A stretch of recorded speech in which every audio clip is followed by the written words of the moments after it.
Hello, Dr. R. Michael Fisher. I'm the founder of the In Search of Fearlessness project in 1989, the late fall of that year, and a time when the world was going through a lot of great changes, including, fall of the Russian Empire, the Berlin Wall going down very recent after that, into early 1991. And I just think that the In Search of Fearlessness project was, on many reasons, and still think today, all these years later, it really is a project that's still valid. And not only valid, it actually has a historical set of referencing. That's not the topic of today. The topic of today is to introduce my new book on the Marianne Williamson presidential phenomenon, Cultural Revolution in a Dangerous Time. So that's actually connected to the In Search of Fearlessness project, believe it or not. This new book by Peter Lang coming out in 2020 will be published, and I'm starting to advertise it now. So I thought I would do a video to add to just some of the beginning interest in the book, introduce you to it. Perhaps you can pass this video on to others you think might be interested in this as well. Most of the focus today will be on discussing the cover, which I'm very excited about. I was actually, as an artist myself, I was able to design the cover, and the publisher went for it. So I'll be showing that cover in a few minutes, after I do a little bit of reading from some of the intro material to introduce the book. So I'm going to start off with not saying too much, other than I want to quote from Carolyn Myss. M-Y-S-S is her name, and she was actually born in the same year I am, comes out of that boomer generation, and is somebody who would be seen today as, a spiritual new thinker, 21st century paradigm leader of a movement. Progressive, left politically, and so on, but that's actually not the most important emphasis she would give, nor would I, or probably most of her followers. And even I think critics in history will see her as somewhat more broadly as a thought leader for our times. So I just want to read from this spiritual teacher. She was doing a recent interview on Williamson's new broadcast, and Carolyn, like Marianne, was asking for a visionary humanity. And that truly transcends, in her view, the old humanity imaginaries, the possible ways we thought of what a human being is on this planet, what our potential is, and what we need to do to get to our highest potential.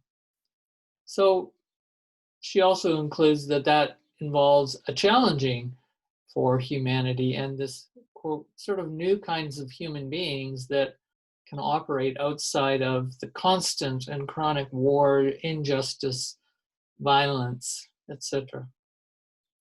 At one point in the interview, I took down this quote. That's what I want to read, and I'll end this section on Carolyn Myss's contribution to this video today. She's a friend, she's a colleague of Marianne Williamson. They've known each other for decades. Not that they sort of constantly hang out or even write together that I know. They may have taught together.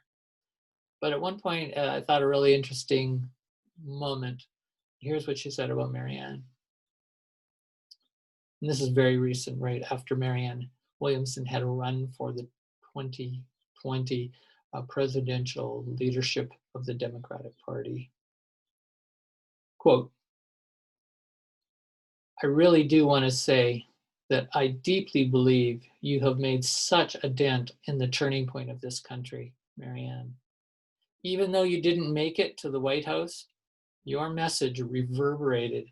And I think what you did was you implanted an archetype that spiritual consciousness needs to be part of a governmental dialogue. Well, you did that. You inserted that. End quote. I'll get to that notion of archetypes. You just hang on to that one when I get to the cover of my book. I have one endorsement I'll read from the inside of the book. Someone I've known a little bit, do not know that well, but he was gracious enough.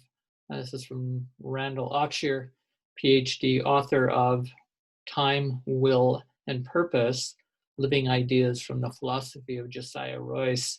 He is currently Professor of Philosophy and Communication Studies, Southern Illinois, Carbondale.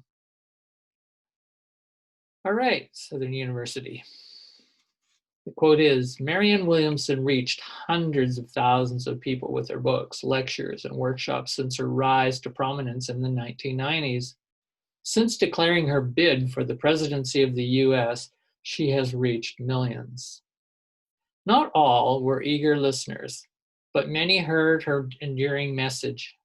Dr. Fisher has made a case study of her transformational leadership, arguing critically at times that the key to her success was an ability to meet fear fearlessly. Why does her message resonate now in just the way it does?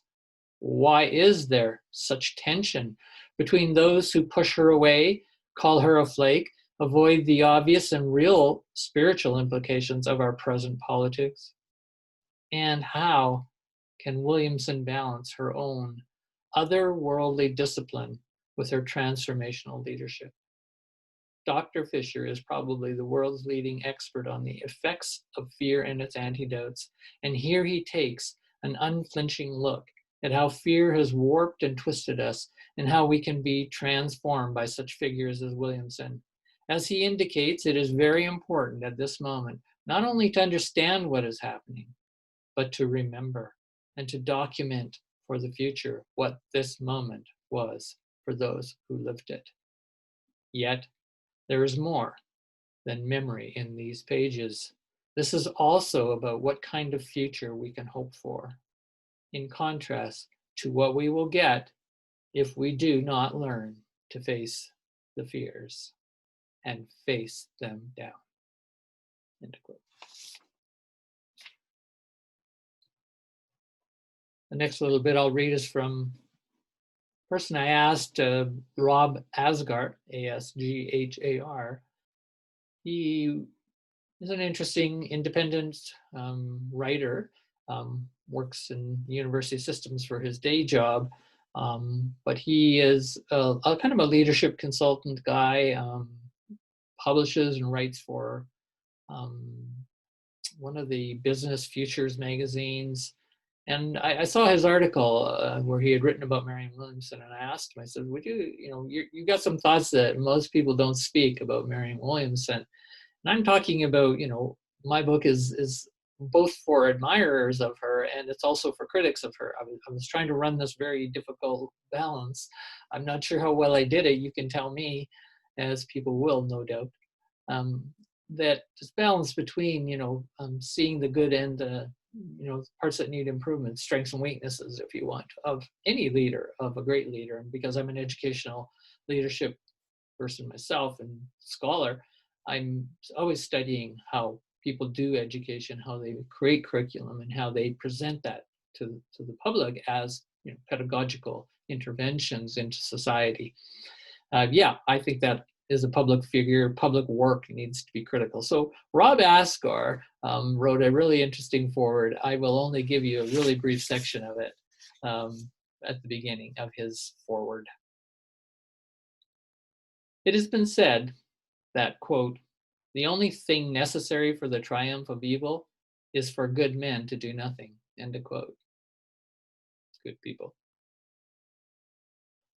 Some have ascribed this aphorism to the 18th century political philosopher Edmund Burke, others to the 19th century philosopher John Stuart Mill, and it may well represent an imprecise amalgam of their ideas. It has nonetheless become a common trumpet call for people of goodwill to enter the political arena. A good American woman courageously stepped forth in November 2018 with a strong intention to pursue national office in order to address the rising evils she saw in our world.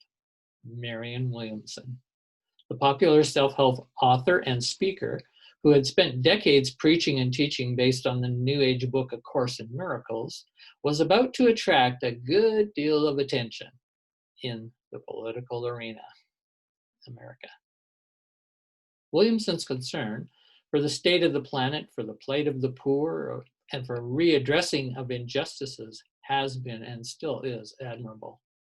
Her bold denunciation of dark forces that perpetuate evil is laudable, and her call for a transformation of our souls and our society makes her an ideal case study, as R. Michael Fisher notes in these pages regarding, quote, how to apply otherworldly thinking to the repair of mainstream society, end quote.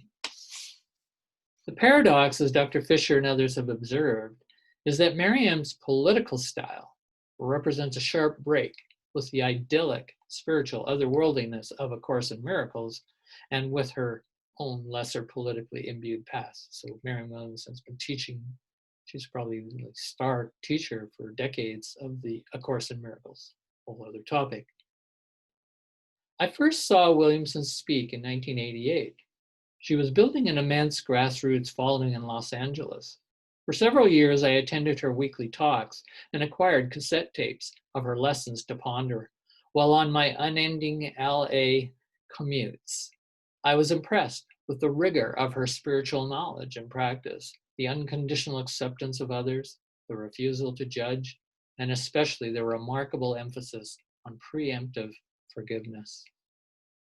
For Williamson and the Course in Miracles, the suffering of the world represents a delusional misunderstanding of true reality and an unwillingness to yield to its higher dimensions.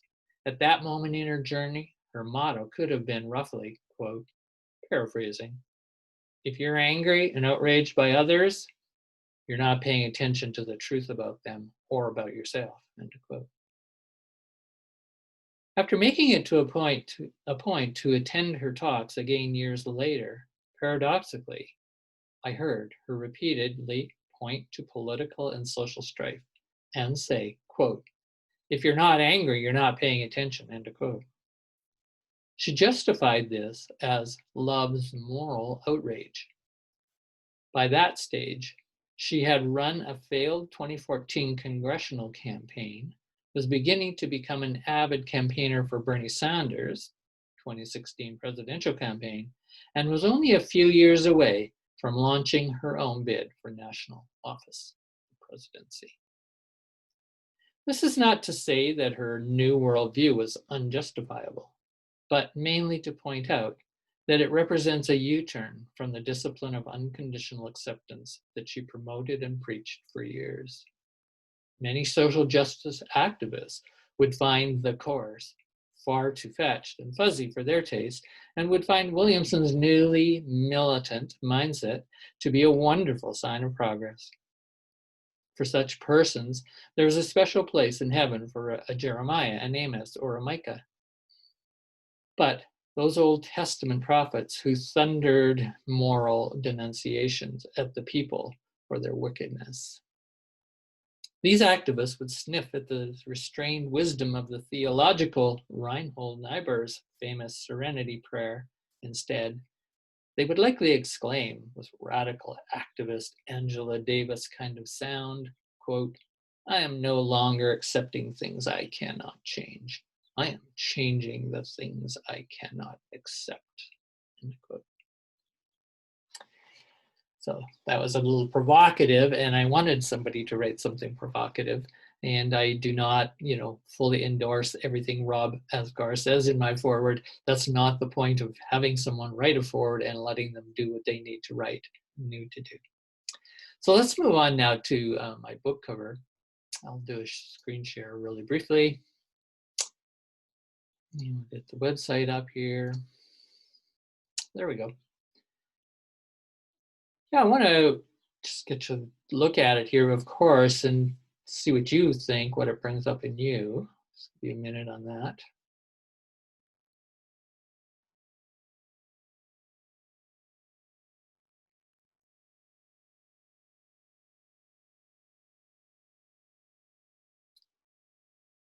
Okay, well, it's kind of obvious what I'm playing with. I use the word archetypes from the Carolyn Myss quote, as you remember, that this is a Jungian term, but it probably has a much larger scope than Carl Jung, the great psychiatrist, post-Freudian thinker.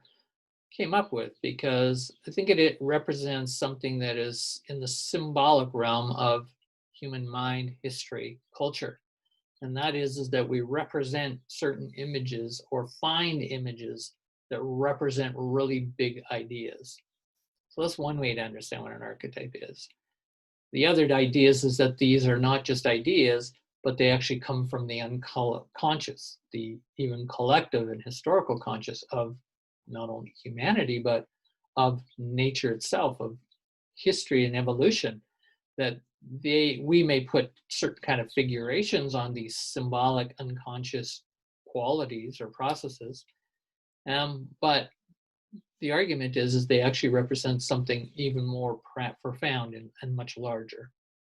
I'm not going to go into a talk on archetypes, but that is sort of what I played with here as an artist myself. And after writing the book, I kept having this image that, not just an image, but it's a theory really, that both Trump and Williamson here really represent in American, they're showing up in American history. And again, I think it's much broader what I'm showing here archetypally, that is in many nations, many countries around the world, and is part of the collective revolution, evolution in a dangerous time. And so these are like, quote, I'd call dangerous figures. And that's not meant to be even positive or negative. They're figures that electrify, right? They are almost like antenna for what's coming out of the unconscious of the people, out of the collective unconscious of the traumatic nature of culture today and the history of culture. And here they are. Now, you could then get very specific, which, I don't play upon that a lot in the book. I'm looking usually at more this broader generic notion of conflicting archetypes, like polar opposites even, coming together and having some kind of dialogue, interaction. And we are also part of that. We, the people, are part of that conversation, that archetype, because they're both presidential figures, at least as long as Marianne was running for presidential leadership of the Democratic Party, that's what she represented. And obviously Trump of the Republican Party. However, there's something more going on than that. So I wanted to represent these as symbolic and as real characters. And that makes for an interesting case study of what's unfolding. Like I say, this is a book about history in the making. Started doing the research in 2019, actually late 2018 specifically, when she announced, and I went, wow, I got to record this. This is really interesting. She is a very unique kind of leader appearing in history doing this. I've never seen, and I don't know if we'll see another leader like her coming up to face someone as oppositional, as different in this sense as Donald Trump. And yet in the book, I go into quite a long discussion of how they actually are representing another archetypal part of myth and archetypal consciousness, and that's called the twin phenomenon. There's a whole set of thinking, research, theorizing around that, that they can represent each other's shadows, these twin type figures throughout history. Again, I'm not going to do a lecture on the twin phenomenon. And so you can see in the way I put them here, I put them both under the flag, obviously of America, but it's not even a flag. It's a set of coloring that I was interested in that was making them both the same and both part of the same flow, just in different locations, obviously from somewhat different angles that they each represent and inhabit and manifest in not all the, as I say, ideas, in development of what they're reflecting in the energies that are transmitted right now and potent. They're both hot buttons and were during the campaign. Of course, now she's out of it. Trump is the hot button, primarily as he's supposedly leaving the presidency. But one thing to notice in that is that they're closely connected. And that was very conscious on my part as an artist. And they're so closely connected, they actually are co-evolving together. Again, not just as persons, that's one level of reality, but as I say, as archetypal representations and as actual containers for various kinds of energies from the people, from the society, from history itself, from political history, from presidential history, all of that, which I try to capture in the book, some of that. And so I think it makes an interesting story that I've crafted based on a lot of, mostly focus all on 80% or more on Marianne Williamson, not Donald Trump. And I really call them the phenomenon, right? Marianne Williamson at one point in her campaign called Donald Trump, he's not just a politician, she said, he's a phenomenon. I thought that was a really interesting categorization. I think it's her knowing, and she would have the sensibility for this, there is a kind of archetypal quality to who and what Donald Trump represents. And she gives lots of talks on that. So I summarize her interviews, her talks, her speeches, others who have talked and given interviews with her, their views, the critics, etc. So, as well as her fans. So I'm collecting a bunch of data, and in a very short time wrote the book. A scary, quick amount of time, actually, compared to what I would have liked to spend 3 or 4 years on this to do it properly, in the sense of a much more sophisticated, collected, well thought through. But I wanted more a spontaneous book and energy, and I also really wanted the book to come out even before the presidential election, which happened in a couple months ago or so, a month ago. And so I was really playing with almost the kind of energy of kind of a chaotic, fragmented time. Things are happening so fast, things are changing. I actually kind of did the whole book that way. And I felt very challenged as a researcher to do that and then write some kind of, summary or story, many stories, to bring some kind of sense to what's going on in this time in history. Now, in the same tone and the same aesthetic of that challenging, things are happening so fast, things sort of seem chaotic almost at times, order fighting against chaos even. You can see I depicted Donald Trump's figure here, this archetypal figure, as both fitting in the square of typical, what you might call American politics or cultural politics history, and his image partly outside. And that, to me, was one of the fun things that I was trying to figure out, how to represent that part of what he represents and who he is as a personality as well. But mostly what he represents as being so out of the box, of used to, of familiar, of historical precedent and legal precedent and all kinds of things as a president. Okay, you got the picture. I'll stop the share on this now. So independently, as I was designing that, I was going through my huge pile of collected materials, which I could only use a very small proportion. I have enough for another book, and I even have an image. I'll probably do a book called, Marianne Next, something like that, because that will be kind of a tracking post-election, US election. How is she going to play out as a political player in the political sphere, the cultural political sphere and spiritual sphere, because that's a real key part of this whole book is, and I agree with it, is that spirituality ought not be separated from politics completely in any way. And that would be, I think, a worse move of historical precedent. And basically Marianne agrees with me on that. And then that's a very different notion than, religion and the state being together, which I do think, and she says quite clearly, ought to be separated, as is spoken apparently in the American Constitution. But while I was looking through files after I finished designing the cover, I came across one of these articles. Oh, okay. Very interesting image on tarot cards of these two figures actually placed in a very similar juxtaposition as I did in my cover.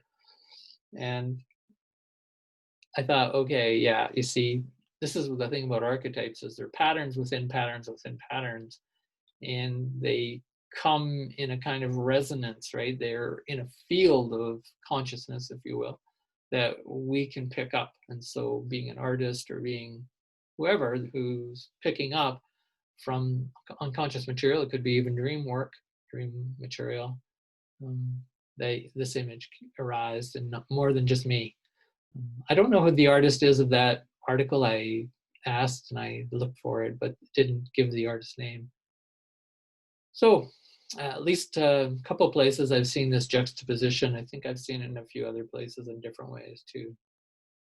That's all for today. And I will come back and do probably another video or two over the next months as the book finally gets released. And I'll leave a link for more information on how to get a copy of the book, and or if you want to talk to me about that. And I'm looking for people to review the book, of course. If you're a serious person who wants to do that, you know, I'll see if there's a way I can get you a copy for review purposes that won't cost you anything. And then also, I'm also asking people, whether it's your public library or university libraries, ask them and see if they would order a copy for their library. And that way we put the book and this conversation of historical time into availability for all people. You don't have to be able to afford it. Okay, thanks very much for this today.